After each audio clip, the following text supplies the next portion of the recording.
Okay, students, welcome to the this class. Here we'll discuss the electrical properties and magnetic properties. First of all, we have discussed electrical properties.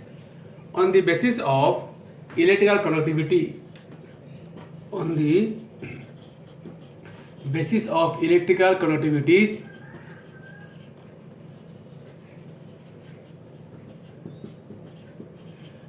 substances have been classified into three categories. One is called conductors, second is called insulators, and third is called semiconductors. These substances have the conductivity range of 10 to the power 4 to 10 to the power 7 ohm inverse meter inverse. Okay, these are the substances which have conductivity in the range of 10 to the 4 to 10 to the 7 ohm inverse meter inverse. They are called conductors like metals. We have metals like copper, silver, aluminium, iron, etc. The second category called insulators. They have conductivity of 10 to the minus 20 to 10 to the power minus 10 ohm inverse meter inverse. And you have so many examples like diamond, plastics, etc. And the third category is called, the important one is called semiconductors. They have conductivity range of 10 to the minus 6 to 10 to the power 4 ohm inverse meter inverse. Okay, such substances are, example is your silicon, germanium, etc. Now we'll discuss the conductivity of metals. Okay, so now discuss conduction of electricity in metals. Students, you know that the metals like lithium, beryllium, in this case, for the first attack lithium, it has a configuration of 1s2, 2s1. Okay, in such case, the atoms in the crystal lattice, they are close to each other, and the atomic orbitals, this like 2s orbital, the valence shell atomic orbitals, they undergo overlapping, forming molecular orbitals. Let us see the molecular orbitals formation in case of lithium. Okay, now let us take, this is the energy level diagram. Okay, energy, here only one lithium atom is there with 2s1 electron. If there are two lithium atoms are there, so because of number of molecular orbitals formed is equal to number of atomic orbitals combined. If there are two atoms having two atomic orbitals, then they will form two orbitals, molecular orbitals. One is called sigma bonding, other is sigma anti-bonding. Okay, now in this case you see there are two molecular orbitals formed, two electrons are there. These two electrons will be occupying the lower energy levels of molecular bonding molecular orbitals. If you have Li 6 atoms are there, then there will be 6 molecular orbitals formed, 1 2 3 4 5 and 6, and likely 6 electrons are there, they will fill here. If there are 18 atoms are there, then 18 molecular orbitals will be formed, 3 4 5 6 7 8 9 10 11 12 13 14 15 16 17 and 18, and 18 electrons will be occupying.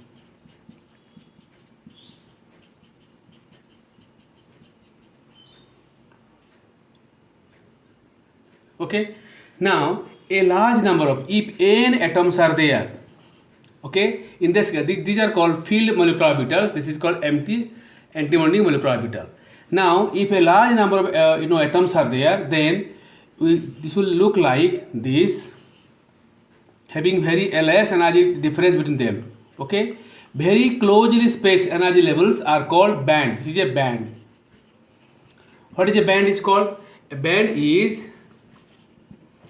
closely spaced molecular energy levels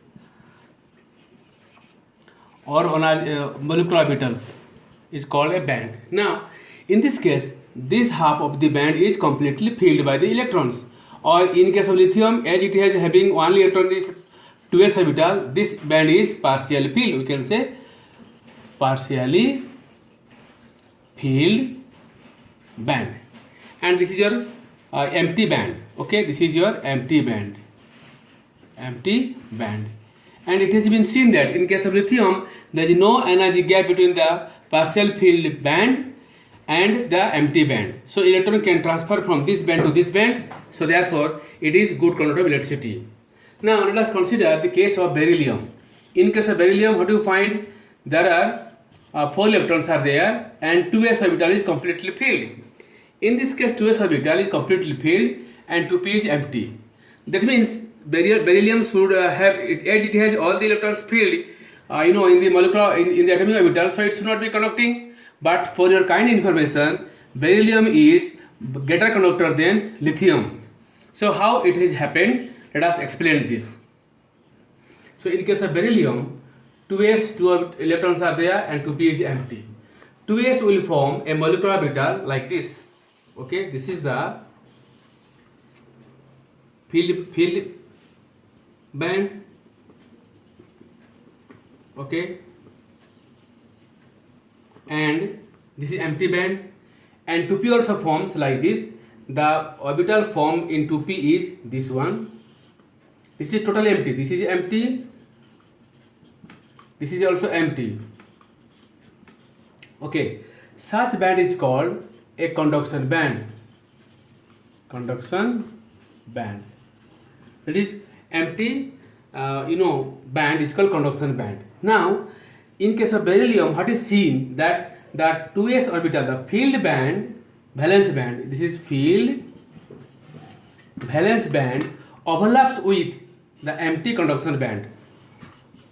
Overlaps with the empty conduction band. Therefore, it is also a good conductor. Okay, the electron find no difference to go from valence band to conduction band. Therefore, beryllium is also a good conductor. It is better than your lithium. Okay. So on the basis of band theory, there is a distinction between among your metals, insulators, and semiconductors. See, as I told you that in case of metals, they may have partial filled valence band, and there is no energy gap between valence band and conduction band. And or some of the metals like beryllium or magnesium, they have overlapping bands of valence band and empty conduction band. This is your conduction band, this is valence band. Okay. Now, in case of insulator, what is seen that there is a large gap between the valence band and the conduction band. So electrons could not be able to jump from valence band to conduction band. Even we hit the material, okay, they could not able to jump from valence band to conduction band. So this band, this region is called forbidden zone, a no electron zone, that is called forbidden zone. Okay. And in case of semiconductor, what is seen, there is a small energy gap between the filled valence band and empty conduction band. What is seen that this in such cases the electron can jump from the valence band to conduction band. And with rise in temperature, if you heat the such materials, it is seen that more number of electrons can jump from valence band to conduction band. This is in contrary to the conductivity in metals. In case of semiconductors, the conductivity increases with rise in temperature due to increase in the number of electrons moving from valence band to conduction band. But in case of metals, the conductivity decreases with rise in temperature because vibration of kernels will result in disturbance in the movement of the electrons. In that case, the conductivity decreases with rise in temperature. An important information I would like to share with you people, that there are substances like germanium, silicon germanium, INSB compound, diamond. They have energy gap of 1.14 volt for silicon electron volt, germanium 0.67 electron volt, INSB 0.16 electron volt, and diamond 5.4 electron volt. Very high value of energy gap makes diamond a bad conductor of electricity. They will discuss conduction of electricity in semiconductors. Substances like silicon, germanium, they have conductivity in the range of 10 to the minus 6 to 10 to the power 4 ohm inverse meter inverse. These pure substances are called intrinsic semiconductors. Intrinsic semiconductors. Okay. The pure substances which have the semiconductivity in the range of this 10⁻⁶ or 10⁴ are called intrinsic semiconductors. Now, their conductivity can be increased by doping. Doping means inserting some foreign substances. For example, let us consider, based on the doping and the conductivity by the charge carriers, there are two types. The semiconductors are of two types. One is called p-type semiconductor. The second is called n-type semiconductors. So first let's discuss p-type semiconductors. Before going to p-type semiconductor, I would like to give you some information about group 14 elements like carbon, silicon, germanium. They have 4 valence electrons. They have 4 valence electrons in the outermost shell. Okay, group 13 elements you see like boron, aluminium, gallium, indium. They have 3 valence electrons in the outermost shell. Okay, and group 15 elements like your nitrogen, phosphorus, arsenic, antimony. They have 5 valence electrons in the outermost shell. Okay, now let us discuss what is called p-type semiconductor in details. P-type semiconductors. The crystals of silicon and germanium, each atom form 4 covalent bonds because they have 4 electrons in each atom in the outermost orbit. Okay, let us see the crystal of silicon. I have drawn here the crystal of silicon. You see, in this case, these are all silicon atoms are there. You can also take germanium, the same thing is there. Okay, the valence electrons are there. They form 4 covalent bonds with the neighboring atoms. Each silicon atom makes 4 covalent bonds with the other atoms, other silicon atoms lying side by side to it. Okay, now if some of the silicon atoms are replaced by group 13 elements, okay, let us dope it with by a group 13 elements like boron. This is boron. Okay, here is your silicon, silicon, silicon, silicon, silicon, silicon, silicon, and silicon atom. Now, boron has 3 valence electrons, 1, 2, okay, and 3. For example, it is 1, it is 2, it is 3. It makes a covalent bond with the silicon. It makes another covalent bond with the silicon. This makes a covalent bond with silicon. Now, here this silicon atom is making extending its electron, but there is no such electron from the boron. This is called an electron hole. Electron hole. Okay. So now, in the presence of, you can say, external electric field, okay, the electron from neighboring atom can jump to this place. Okay, can jump to this place. So now, if electron moves in the direction, then if it goes from this place to this place, okay, and another hole is created, so movement of electron, if it takes place in the direction, the movement of hole takes place in the opposite direction. Therefore, it is seen that there is current increasing electric conductivity because of the movement of the positive holes toward the negatively charged plate. Therefore, such type of conductors, semiconductors are called p-type semiconductors. Here it is a perfect silicon crystal. Okay, so this is called p-type semiconductor. So now we can silicon doped with boron is a p-type semiconductor. Germanium doped with boron, p-type semiconductor. Silicon doped with aluminium.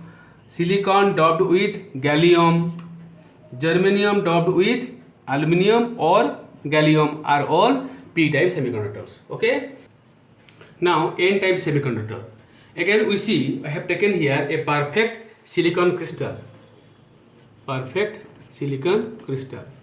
You see that each silicon atom is joined to 4 other atoms by 4 covalent bonds. Each of them is a covalent bond. Okay.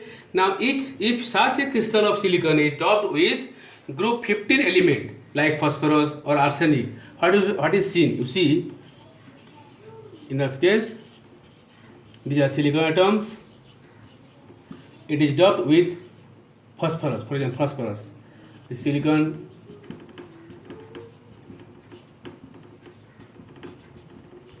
you see, this silicon atom makes a bond with the phosphorus electron. This makes another one, this another one, and this silicon atom electron, and it forms another covalent bond with phosphorus electron. And another extra electron. This is an extra electron of phosphorus. Okay, extra electron of phosphorus lying there. Okay, because group 15 elements have 5 electrons in the valence shell. So 4 electrons are involved. 1, 2, 3, 4 electrons of phosphorus are involved in making 4 covalent bonds with the neighboring 4 silicon atoms. The 5th one lying vacant. This is our mobile electron. Now, mobile electron. This increases the electrical conductivity of this semiconductor. Okay, this is called, the increase in conductivity is due to the extra electron, negatively charged electron. So it is called N type semiconductor. Okay, so this is all about your p type semiconductors, n type semiconductors. Now another example is, you can say silicon doped with phosphorus, n type semiconductor. Silicon doped with arsenic, also n type semiconductor. Germanium doped with phosphorus, n type semiconductor. And germanium doped with arsenic is also semiconductor, n type semiconductor. In addition to the p-type, n-type semiconductors, there are some substances of compound formed by combining elements of group 13, 15 and 12, 16 compounds. Examples are INSB, second is aluminum phosphorus, third is gallium arsenic, and group 12, 16 compounds are zinc sulfide, cadmium sulfide, CDSE, HGTE. These compounds also act as semiconductors. Their properties also, conductivity, electric conductivity is also in between the insulators and conductors. Then we discuss magnetic properties of substances. You know, most of the substances are magnetic in nature. The magnetic properties are associated with the presence of electron. You know, electron in an atom moves about the atom in the orbit. This is the nucleus. This is the electron moving here around the nucleus in an orbit. So because of orbital motion, it has a magnetic field associated with this. This is the magnetic field, direction of magnetic field. Now electron itself is a tiny particle, and it spins around its own axis. Okay, this is the direction of magnetic field due to its spinning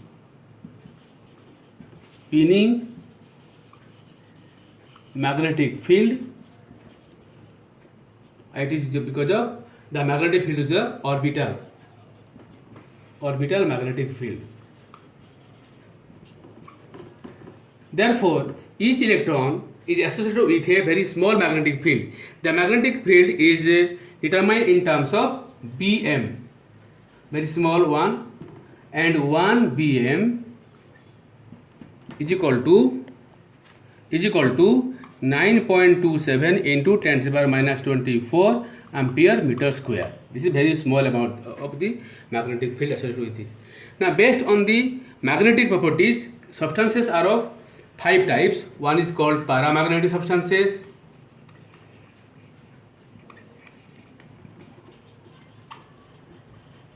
Second is called diamagnetic. Third is called ferromagnetic.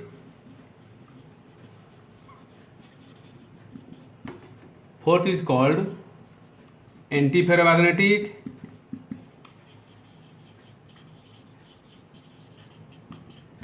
And fifth is called ferrimagnetic. Ferrimagnetic substances. Then paramagnetic substances. The substances which are weakly attracted by the magnetic field are called paramagnetic substances. And it is because of presence of a number of unpaired electrons. It is because paramagnetism is due to presence of unpaired electrons. Okay. Now examples are, the substances having unpaired electrons are, oxygen. It has 2 unpaired electrons in the antibody molecular orbital. Okay. Sulfur in vapor, S2. Okay. Here copper 2 plus, Fe2 plus, Fe3 plus, Cr3 plus, etc. All of them have unpaired electrons, and because of that they are paramagnetic in nature. Okay. Then diamagnetic substances. The substances which are weakly repelled by the external magnetic field are called diamagnetic substances. These substances possess all paired electrons. Okay, their electrons are paired. Examples are H2O, NaCl, okay, your benzene, nitrogen, etc. They are all diamagnetic substances. There are substances which metal atoms or ions possess unpaired electrons, and these atoms group together into small region, which is called a domain. This is a domain, and the domain has a permanent magnetic moment. And what is domain? Domain is a metal atoms or ions grouped together into small region is called a domain. Now this is a domain. The domains are arranged randomly in the solid state. Okay, they are arranged randomly in the solid state. Now these domains can be arranged either in one direction or opposite direction. Okay, now in the external magnetic field, if they are arranged in the same direction, okay, all the domains are arranged in the same direction in the external magnetic, which is a magnetic field applied, then they are aligned in the same direction along the direction of the magnetic field, and therefore they are strongly attracted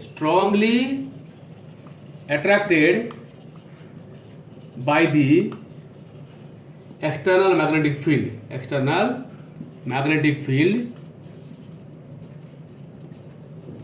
and they are called ferromagnetic substances. Examples are iron, cobalt, nickel, gadolinium, and another one is CrO2 also act as a strongly ferromagnetic substances. Now these can align in opposite direction, okay, in equal number, in opposite direction and in equal number, then it is called anti-ferromagnetic substances. Okay, so examples is your MnO, and there are substances in which the magnetic domains may align in opposite direction but in unequal number. They are called ferrimagnetic substances.